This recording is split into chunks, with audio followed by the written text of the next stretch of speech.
नमस्कार साथियों, जय श्री राम। मैं कमलेश यादव आपके अपने YouTube channel SK study hub में हार्दिक अभिनंदन करता हूं। साथियों, अपन देख रहे थे मेवाड़ का इतिहास। मेवाड़ के इतिहास की बात करें तो अपन कहां चल रहे थे? मेवाड़ के इतिहास की बात करें, अपन ने राज सिंह तक देख लिया था। कहां तक देख लिया था? राज सिंह तक अपन ने देख लिया था। आज कौन कौन से शासक आएंगे, उसमें प्रमुख रूप से दो विवाद होते हैं, उनके बारे में चर्चा करेंगे। और जितने भी जो बाकी के शासक बचे हैं, जय सिंह, जगत सिंह सेकंड, उनके बारे में, सबके बारे में अपन देख लेंगे। तो आज की क्लास में जो मेवाड़ टॉपिक था अपना, मेवाड़ का इतिहास अपन देख रहे थे। मेवाड़ के प्रमुख शासक जो उनका इतिहास था वो सारा देख लिया। आज की क्लास में ये टॉपिक समाप्त हो जाएगा। तो ठीक है साथियों, आज चलते हैं अपन अब अपने टॉपिक की ओर। ठीक है दोस्तों, मेवाड़ के इतिहास की बात करें अपन तो मेवाड़ के इतिहास के अंदर आज का जो शासक था राज सिंह के बाद, उनका पुत्र राज सिंह के बाद कौन आएगा? जय सिंह। कौन आता है? जय सिंह। कौन आएगा? जय सिंह। कौन आ जाते हैं अब? जय सिंह। जय सिंह जी के बारे में अपन चर्चा करें तो 1680 में क्या हो जाती है? 1680 में राज सिंह की मृत्यु हो जाती है। उनकी मृत्यु के बाद कौन शासक बन जाता है? 1680 में बन जाएगा जय सिंह शासक। और इनका शासनकाल जो रहता है 1624 से लेके 1698 तक। कब तक? 1680 से लेके 1698 तक इनका शासनकाल रहता है। आगे अपन इनके बारे में बात करें, इनके बारे में ज़्यादा कुछ नहीं है। एक तो इन्होंने जयसमंद जो झील है उसका निर्माण करवाया था। किसने? जय सिंह ने जयसमंद झील का निर्माण करवाया। कहाँ कराया? गोमती नदी के जल को रोककर इस झील का निर्माण करवाया था। तो आपको लिखना है जयसमंद झील का निर्माण कराया गोमती नदी के जल को रोककर। लिखिए जयसमंद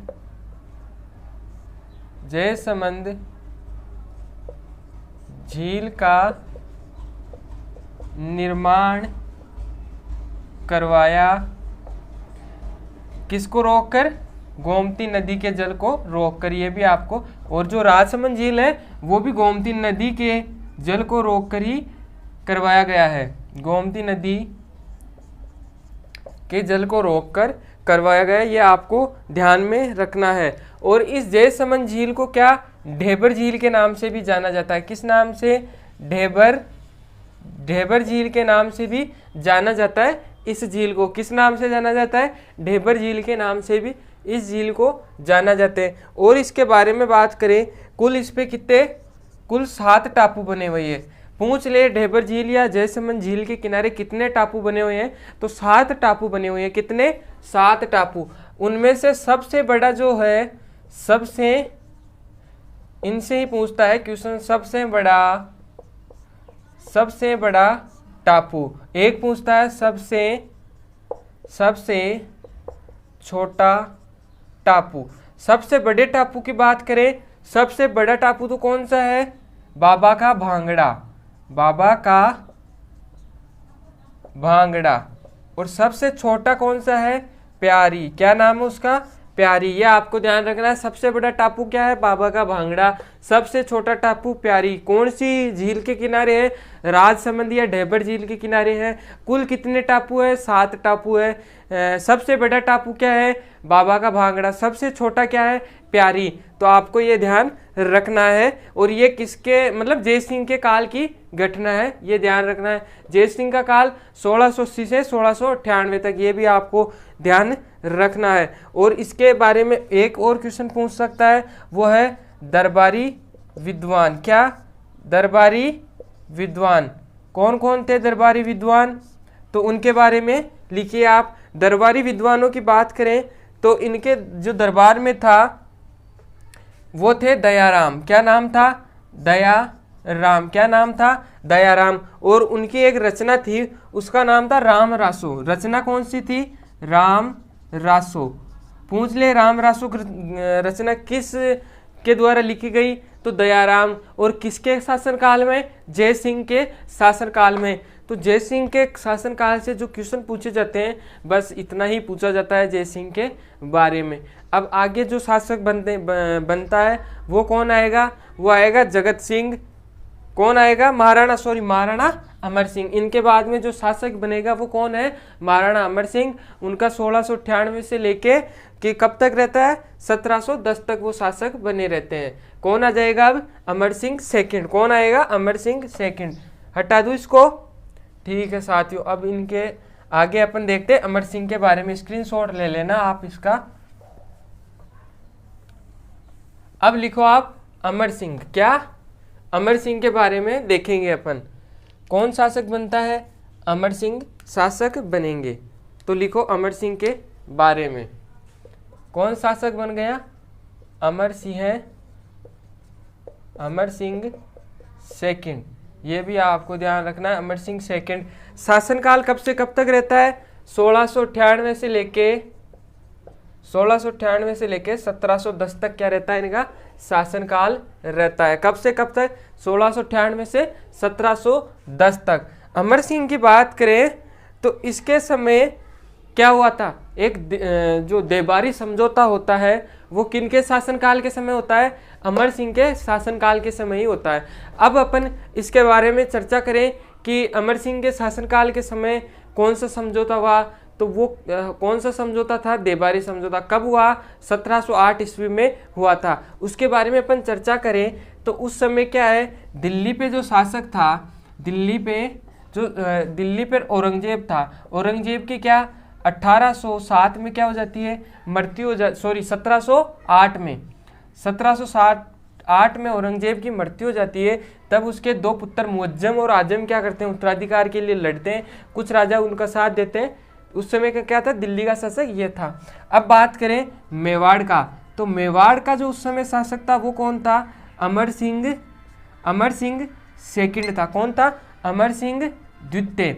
और बात करें मारवाड़ की, तो मारवाड़ का कौन था?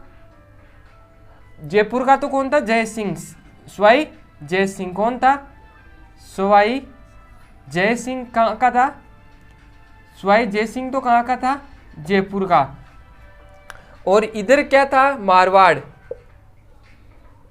मारवाड़ इधर लिख लो आप, मारवाड़ का कौन था उस समय? और ये कहाँ के थे? जयपुर के थे। मारवाड़ का जो शासक था, मारवाड़ का कौन सा शासक रहता है? अजीत सिंह। कौन रहता है? अजीत सिंह है। कौन? अजीत सिंह। अब बात क्या होती है कि इसके जो पुत्री थी उसका नाम था चंद्रकंवरी। क्या नाम था? चंद्रकंवरी। और इसकी थी, उसका नाम था सूरजकंवरी। क्या नाम था? सूरजकंवरी। क्या नाम था? सूरजकंवरी। सूरजकंवरी और चंद्रकंवरी ये दोनों क्या करते हैं? इनके एक समझौता होता है, देबारी समझौता। कब होता है? 1707 में। और औरंगजेब की मृत्यु भी 1707 में। यहाँ लिखते हैं अपन, ये कौन सा समझौता समझ रहे हैं अपन? देबारी समझौता। देबारी समझौता। तो ये किनके मध्य होता है? तीन राजाओं के मध्य होता है, जयपुर, मेवाड़ और मारवाड़। इनके बीच में क्या होता है? देबारी समझौता होता है। कब होता है? 1707 में ये समझौता होता है। क्या होता है? 1707 में। अमर सिंह कहता है, अमर सिंह ने शर्त रखी कि आपके और चंद्रकंवरी के जो पुत्र होगा वही क्या करेगा? जयपुर का शासक या राजा बनेगा। चंद्रकंवरी और सवाई जय सिंह के जो पुत्र होता है उसका नाम क्या था? माधो सिंह। क्या नाम था? माधो सिंह है। और जो अजीत सिंह, सवाई जय सिंह और चंद्रकंवरी के जो पुत्र हुआ उसका नाम क्या था? ईश्वरी सिंह है। ईश्वरी सिंह। तो कौन शर्त रखता है? मेवाड़ का जो ये है अमर सिंह, वो बोलते हैं कि जो शासक बनेगा वो कौन बनेगा? जो चंद्रकंवरी और सवाई जय सिंह का जो पुत्र होगा वही क्या करेगा? राजा बनेगा। तो वो तो कौन था? माधो सिंह था। लेकिन इधर क्या था? ईश्वरी सिंह को क्या करते हैं? सबसे बड़ा पुत्र कौन था इनका? ईश्वरी सिंह। तो इसी को क्या करते हैं? शासक बना देते हैं जय सिंह, संधि के विरुद्ध जाकर। और जो शासक बनने के बाद क्या करते हैं? इन्होंने मराठाओं के दबाव में और इसके भाई के दबाव में, इन सब से क्या हो गया? ये परेशान होकर इसने क्या कर दी? इसी ने निर्माण करवाया था सरगासुल्ली का, ईसर लाट भी कहते हैं। उससे कूदकर क्या दे दी थी? आत्महत्या कर ली थी इसने, अपनी जान दे दी थी। और कब वो कहाँ से? सरगासुली से कूदकर इसने क्या की थी? आत्महत्या की थी। ठीक है, ये था देबारी समझौता। क्या था ये? देबारी समझौता। आपको यही समझना था। ये किन किन के मध्य हुए? वापस बोल रहा हूँ, ये किन किन के मध्य हुआ? तो वो होता जयपुर, मेवाड़ और मारवाड़। कब हुआ? 1707 में हुआ। और कौन कौन शासक थे? तो जयपुर का स्वाई जय सिंह था, और मारवाड़ का कौन था?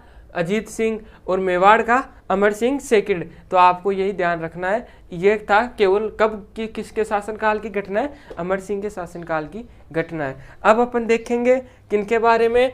अब अपन देखेंगे संग्राम सिंह द्वितीय। किनके बारे में? संग्राम सिंह द्वितीय के बारे में। लिखो संग्राम सिंह द्वितीय। अब आता है कौन? संग्राम सिंह द्वितीय। संग्राम सिंह सेकंड। संग्राम सिंह सेकंड कौन आ जाते हैं? अब संग्राम सिंह सेकंड, इनका शासनकाल रहता है 1710 से लेकर 1734 तक। कब से कब तक? 1710 से लेकर 1734 तक। संग्राम सिंह की बात करें, इन्होंने प्रमुख कार्य क्या क्या किया था? एक तो क्या किया?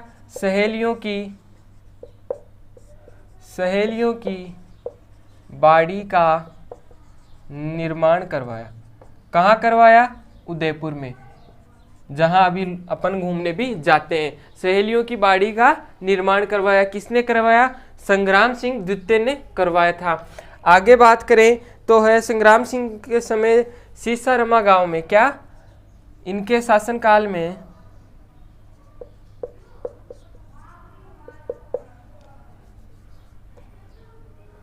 इन्होंने, लिख लो, इन्होंने सीसारमा गांव में कहाँ है? उदयपुर में बैद्यनाथ मंदिर का निर्माण करवाया। पूछ ले, बैद्यनाथ मंदिर का निर्माण किसने करवाया था? संग्राम सिंह द्वितीय ने करवाया था। और इसी मंदिर को क्या, एक प्रशस्ति का भी निर्माण होता। इसी मंदिर में कौन से मंदिर में? बैद्यनाथ मंदिर में बैद्यनाथ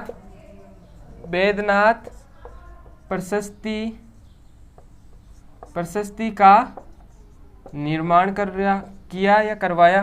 किसने किया था निर्माण? तो वो किया था किसने? रूप भट्ट ने। पूछ ले, बैद्यनाथ प्रशस्ति के रचयिता या फिर जो निर्माता थे वो कौन थे? रूप भट्ट। कौन थे? रूप भट्ट। और ये किसके शासनकाल की घटना है? संग्राम सिंह द्वितीय के शासनकाल की घटना है। एक चीज और, जो प्रसिद्ध हुड्डा सम्मेलन हुआ था, उसका जो मतलब आयोजन के लिए जो योजना बनाई थी, वो भी किसने? संग्राम सिंह द्वितीय ने बनाई थी। लेकिन बाद में क्या होता है? इनकी मृत्यु हो जाती है। फिर इनके पुत्र थे, वो क्या करते हैं? इसका आयोजन करते हैं या उसके अध्यक्ष बनते हैं। और वो कौन थे? जगत सिंह सेकंड। उनका सहयोग जो करते हैं वो करेंगे जयपुर के स्वाई जय सिंह। तो आप लिखो, अब लिखो संग्राम सिंह ने मराठों के विरुद्ध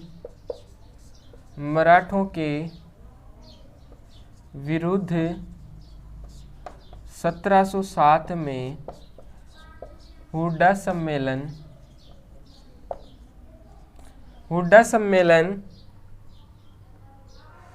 अरे 1707 नहीं, कहाँ 1707 में? तो वो 1733 करना, सॉरी 1733 में हुड्डा सम्मेलन का सम्मेलन की योजना बनाई। क्या की?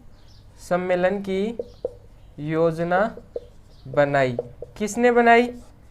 संग्राम सिंह ने। इसके अध्यक्ष और जो इसका जो सम्मेलन हुआ था वो किसके समय में? जगत सिंह द्वितीय के समय में हुआ था। और 1734 में इनकी मृत्यु हो जाती है, जिस कारण ये नहीं कर पाए। इनकी क्या हो गई?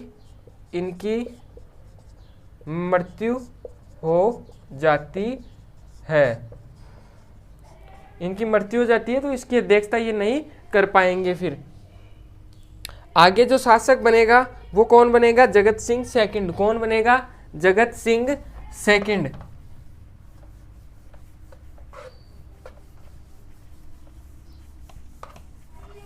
कौन शासक बनेगा अब? जगत सिंह सेकंड।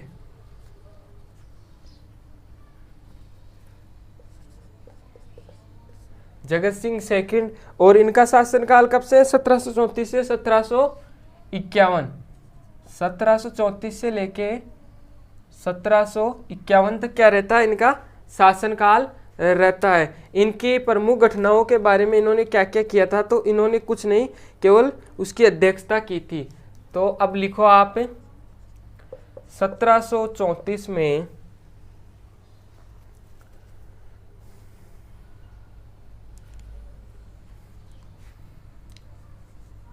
जगत सिंह ने हुड्डा सम्मेलन की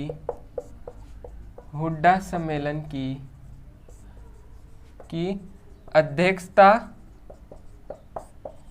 पूछ ले, हुड्डा सम्मेलन की अध्यक्षता किसने की थी? संग्राम सिंह सेकंड, जगत सिंह सेकंड, सवाई जय सिंह या इनमें से कोई नहीं। तो कौन करेंगे? जगत सिंह सेकंड। कौन करेंगे? जगत सिंह सेकंड।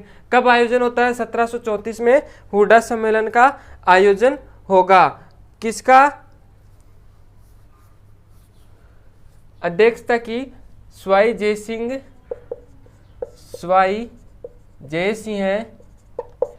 के सहयोग से 17 जुलाई।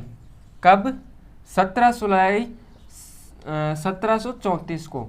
1734 को हुड्डा सम्मेलन का आयोजन क्या हुआ था? आयोजन हुआ था। किसका? हुड्डा सम्मेलन का। और ये हुड्डा जो सम्मेलन हुआ था कहाँ हुआ था? भीलवाड़ा। कहाँ हुआ था?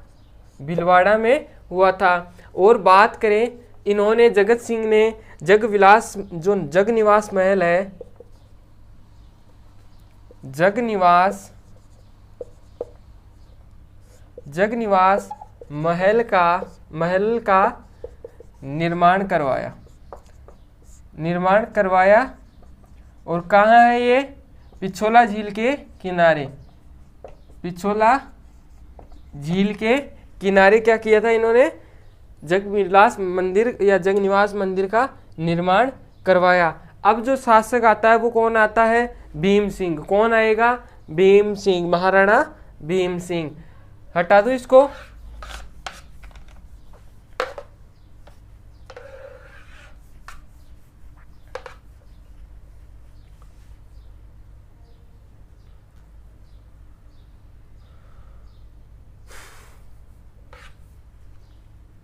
अब लिखो आप भीम सिंह। कौन आते हैं? भीम सिंह। भीम सिंह के बारे में देखें तो एक जो खतरनाक विवाद था, कर्षणा कुमारी विवाद। क्या था कर्षणा कुमारी विवाद? कर्षणा कुमारी विवाद ये था कि जो भीम सिंह थे, भीम सिंह क्या करते हैं, अपनी पुत्री का जो विवाह है वो जो मारवाड़ के शासक थे भीम सिंह, उनसे तय कर देते हैं। लेकिन कुछ समय बाद क्या होता है, शादी के पहले ही भीम सिंह की क्या मृत्यु हो जाती है। जब भीम सिंह की मृत्यु हो जाती है तो अब अपनी लड़की को ऐसे तो रख नहीं सकते। इन्होंने क्या किया, जो जयपुर के शासक थे जगत सिंह, उनसे क्या कर देते हैं, ये रिश्ता तय कर देते हैं। रिश्ता तय करने के बाद क्या होता है, जो मारवाड़ के कौन थे, मान सिंह क्या था, भीम सिंह का भाई था। तो वो क्या बोलता है कि भाई वो खत्म हो गया तो मैं तो जिंदा हूँ, मेरे से शादी करा दो, उससे कराने की क्या जरूरत है, जब हमारे से रिश्ता तय हुआ था तो हमारे से ही कराओ, आप मेवाड़ जो आमेर के राजा है उनसे क्यों करवा रहे हो। तो इस कारण ये भीम सिंह है वो मना कर देता है कि वो तेरे भाई के लिए थी, तेरे लिए नहीं। इस चक्कर से फिर जगत सिंह और मान सिंह के मध्य क्या होता है, युद्ध होता है। और वो युद्ध कौन सा था,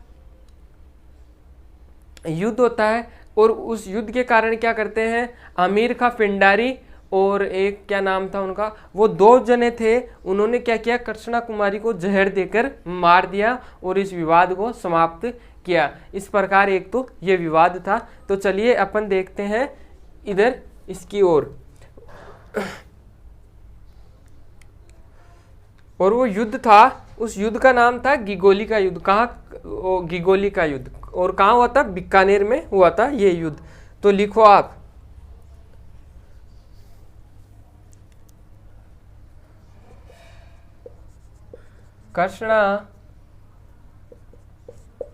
कृष्णा कुमारी विवाद कब हुआ? कृष्णा कुमारी विवाद 1807 में। कब होता है? 1807 में होता है। किन किन के मध्य हुआ? वो ये क्या था, वो घटना मैंने बताई दी, आपको लिखना है। मेवाड़ के राजा कौन थे उस समय? मेवाड़ के जो राजा थे वो थे भीम सिंह। कौन थे? भीम सिंह। कौन थे? भीम सिंह थे मेवाड़ के राजा। और इनकी जो पुत्री थी, पुत्री का नाम क्या था? कृष्णा कुमारी। कौन था? कृष्णा कुमारी। इधर आ गया क्या? मारवाड़। मारवाड़ के कौन थे? मारवाड़ के पहले तो क्या थे? भीम सिंह राठौड़। और फिर कौन बनते हैं? मान सिंह। कौन बन जाते हैं? मान सिंह बन जाते हैं। कौन बन जाते हैं? मान सिंह। फिर है आमेर। क्या है? आमेर। आमेर की बात करें, इधर कौन राजा थे? जगत सिंह। कौन थे? जगत सिंह कछुआ है। जगत सिंह कौन थे? जगत सिंह थे। और ये कहाँ के थे? आमेर के राजा थे।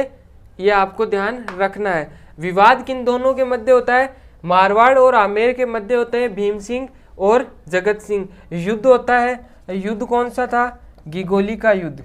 कहाँ का युद्ध? गिगोली का युद्ध। कब हुआ? 1807 में ही होता है। किन किन के मध्य हुआ? जगत सिंह और भीम सिंह के मध्य है ये युद्ध हुआ था। गिगोलिस्तान कहाँ है? बीकानेर। कहाँ है? बीकानेर में। कहाँ है? बीकानेर में है गिगोलिस्तान। अब बात करते हैं अपन जगत सिंह। अब इस युद्ध में विजय किसकी हुई? जगत सिंह ने। जगत सिंह ने क्या किया? जगत सिंह ने जो मान सिंह है इसको पराजित कर दिया। जगत सिंह ने क्या किया? मान सिंह को पराजित कर दिया और इसकी क्या हो जाती है? विजय होती है। किसकी होती है? मेवाड़ की विजय हो जाती है। अब क्या होगा? तो कृष्णा कुमारी विवाद को बढ़ता देख क्या करेंगे? अमीर का पिंडारी, इन दोनों का नाम याद रखना है। अमीर खां पिंडारी व अजीत सिंह चुंडावत। कौन? अजीत सिंह चुंडावत ने कृष्णा कुमारी को जहर देकर मार दिया। क्या कर दिया? जहर देकर मार दिया। ये आपको ध्यान रखना है। और एक चीज और याद रखना है, उपरोक्त तीनों राजाओं ने क्या की थी? वो जो अंग्रेजों से संधि, ईस्ट इंडिया कंपनी से संधि की थी। एक नोट लगा के लिख लेना, नोट। उपरोक्त तीनों राजा कौन से? मेवाड़ के भीम सिंह, मारवाड़ के क्या? मान सिंह, और आमेर के जगत सिंह। तीनों राजाओं ने ईस्ट इंडिया कंपनी से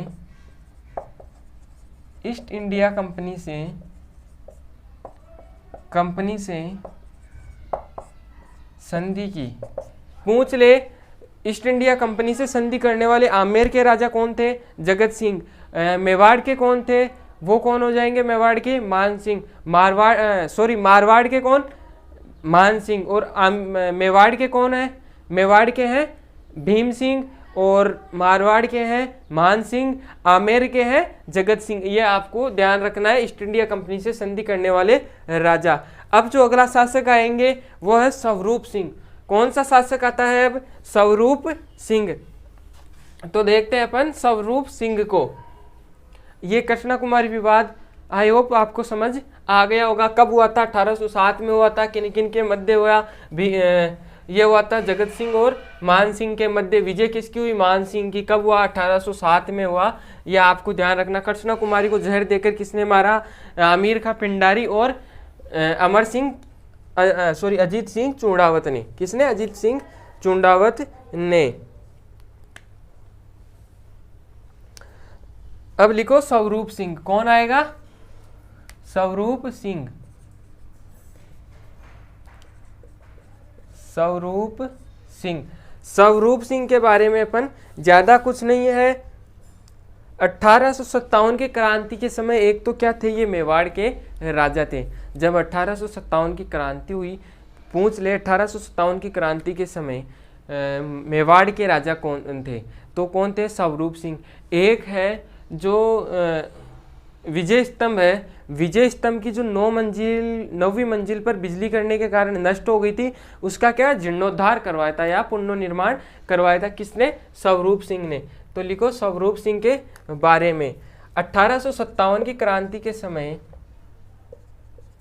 1857 की क्रांति के समय मेवाड़ के शासक थे। एक लिखो विजय स्तंभ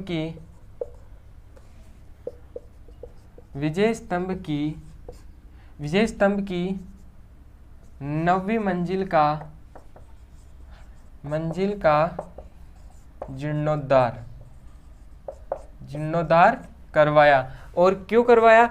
वो बिजली गिरने के कारण नष्ट हो गई थी। बिजली गिरने से नष्ट हो गई थी। ये भी आपको ध्यान रखना है। पूछ ली विजय स्तंभ की कौन सी मंजिल बिजली गिरने से नष्ट हो गई थी? तो कौन सी हो गई थी? 9वीं मंजिल। और कौन सी मंजिल पर 9 बार अल्लाह लिखा हुआ है? तीसरी मंजिल पे। कौन सी वो है जिसपे मूर्तियों का निर्माण नहीं है? तो वो 8वीं मंजिल है, जिसपे किसी प्रकार की मूर्ति का उल्लेख नहीं है। 9 बार अल्लाह तीसरी मंजिल पे लिखा हुआ है। यह आपको ध्यान रखना विजय स्तंभ के बारे में। अब कौन आते हैं? सज्जन सिंह। कौन आते हैं? ये थे स्वरूप सिंह। अब आते हैं सज्जन सिंह। कौन आएंगे? सज्जन सिंह। लिखो अब सज्जन सिंह। कौन से शासक आएंगे? सज्जन सिंह। सज्जन सिंह। अब इनके समय क्या हुआ था? जो दयानंद सरस्वती जी हैं, सज्जन सिंह के समय दयानंद सरस्वती जी मेवाड़ आए। कहाँ आए? मेवाड़ आए। उदयपुर स्थित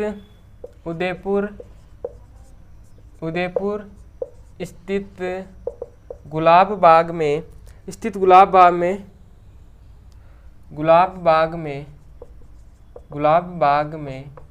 स्वामी जी ने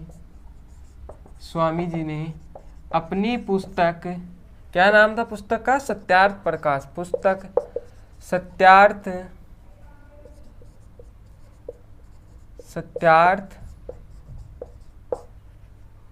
सत्यार्थ प्रकाश तो लिखा ही नहीं। सत्यार्थ प्रकाश का एक भाग लिखा। मतलब जो पहला भाग था वो यहीं पे एक भाग लिखा यहाँ पर उसका। अब स्वामी जी ने क्या? परोपकारिणी सभा की स्थापना की। स्वामी जी ने परोपकारिणी किस सभा की? परोपकारिणी सभा की। पूछे परोपकारिणी सभा की स्थापना किसने की थी? स्वामी दयानंद सरस्वती ने। इसके अध्यक्ष कौन बने थे? सज्जन सिंह बनेंगे। सभा की स्थापना की। इसके अध्यक्ष सज्जन सिंह को बनाया। किसको अध्यक्ष बनाएंगे? सज्जन सिंह को इसके अध्यक्ष बनाएंगे। और इनके समय जो विद्वान था, प्रमुख विद्वान या दरबारी विद्वान। वो विद्वान कौन सा था? उनका नाम था श्यामल दास। क्या नाम था? श्यामल दास। श्यामल दास की रचना का क्या नाम है? वीर विनोद। क्या नाम है? कई बार पूछा गया क्वेश्चन है, वीर विनोद रचना किसकी है? श्यामल दास की। किसके शासनकाल में थे? सज्जन सिंह के शासनकाल में थे। तो इनके बारे में आपको यही ध्यान रखना है। एकमात्र शासक सज्जन सिंह ही थे जो लॉर्ड रिपन के दरबार में गए थे। तो ये भी लिख लो नोट लगा के, एकमात्र शासक जो रिपन के दरबार में गए, रिपन के दरबार में गए। पूछ ले रिपन के दरबार में जाने वाले शासक थे कौन थे? सज्जन सिंह। यह आपको ध्यान रखना है। कौन थे? सज्जन सिंह। अब आता है कौन? फतेह सिंह। कौन आएगा? फतेह सिंह। तो अब लिखो आप फतेह सिंह। कौन आते हैं अब? फतेह सिंह आ जाते हैं। आपको समझ में तो आता है ना? आप कमेंट ही नहीं करते, कमेंट करके बताया करो अगर आपको समझ में आता है तो आप कमेंट करके बताना मुझे। तो लिखो अब फतेह सिंह। कौन शासक बनते हैं? फतेह सिंह। कौन से शासक बनेंगे? फतेह सिंह। अब फतेह सिंह की बात करें,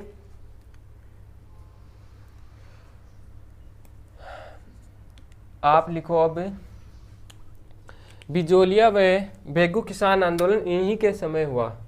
क्या होता है? बिजोलिया व भेगू किसान आंदोलन इन्हीं के समय हुआ। इन्हीं के समय हुआ। किनके समय? बिजोलिया व भेगू किसान आंदोलन के समय मेवाड़ के शासक थे कौन थे? फतेह सिंह थे। ये ध्यान रखना है। आगे बात करें तो इनके समय 1899 में एक अकाल पड़ा था। 1899 में कब पड़ा? 1899 में भयंकर अकाल पड़ा। क्या पड़ा? भयंकर पड़ा। 1799 में पड़ा। और विक्रम संवत की बात करें, विक्रम संवत की बात करें अपन, तो वो क्या था? विक्रम संवत की बात करें 1956। विक्रम संवत की बात करें तो 1956। और उसे क्या कहते हैं? छप्पनिया अकाल भी कहते हैं। कौन सा अकाल कहते हैं? छप्पनिया अकाल किसके समय पड़ा? फतेह सिंह के समय पड़ा था। ये आपको ध्यान रखना है। और उदयपुर में इन्होंने क्या की? उदयपुर में कौन सी झील का निर्माण करवाया था? फतेह सागर लेक ऑफ फतेह सागर झील का निर्माण करवाया। झील का निर्माण करवाया। किसने करवाया? फतेह सिंह ने ही करवाया था। अब लिखो 1903 में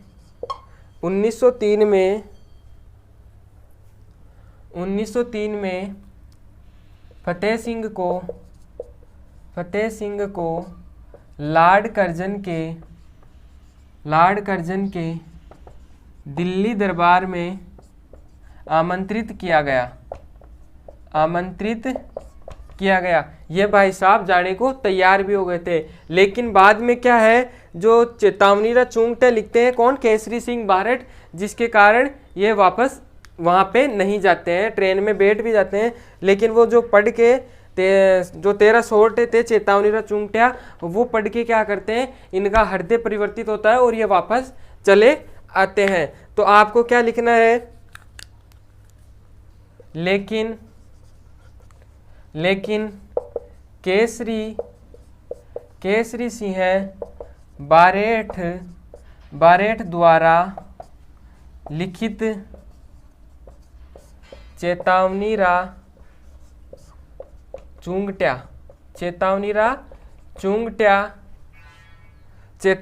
चूंकटिया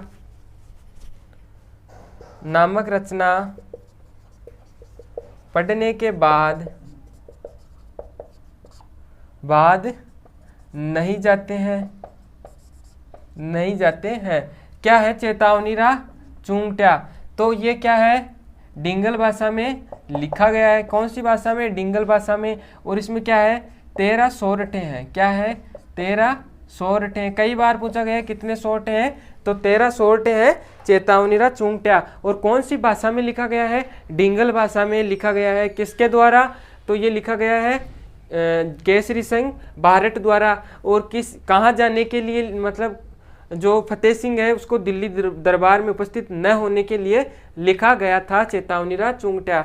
और आपको एक ये छप्पनिया अकाल याद रखना है, किसके शासनकाल में? फतेह सिंह के शासनकाल में हुआ था, पड़ा था ये छप्पनिया अकाल। ये भी आपको ध्यान रखना है, ठीक है। अगला और अंतिम शासक कौन सा है? भूपाल सिंह। कौन बनते हैं अगले शासक?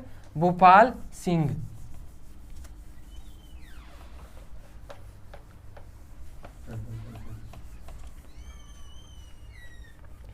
अब लिखो आप भूपाल सिंह। कौन बनते हैं? भूपाल सिंह बनते हैं अगले शासक। और अंतिम जो मेवाड़ के अंतिम शासक भी यही रहते हैं। तो लिखो भूपाल सिंह के बारे में। भूपाल सिंह के बारे में क्या है? एकीकरण में समय मेवाड़ के शासक। तो लिखो एकीकरण के समय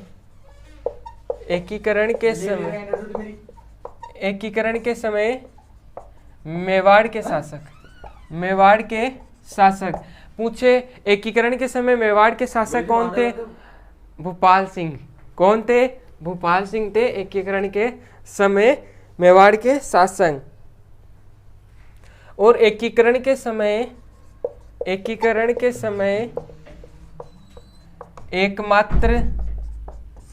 एकमात्र राज प्रमुख बने। एकमात्र राज प्रमुख बनने वाले शासक थे कौन? भूपाल सिंह। कौन थे? भूपाल सिंह। और एकीकरण के समय ये एकमात्र राज प्रमुख बने थे, आपको ये भी ध्यान रखना है। तो थैंक यू। ये होता है अपना मेवाड़ का इतिहास कंप्लीट। क्या हो जाता है? कंप्लीट होता है मेवाड़ का इतिहास। तो ठीक है साथियों, अब चलेंगे अपन मारवाड़ की ओर।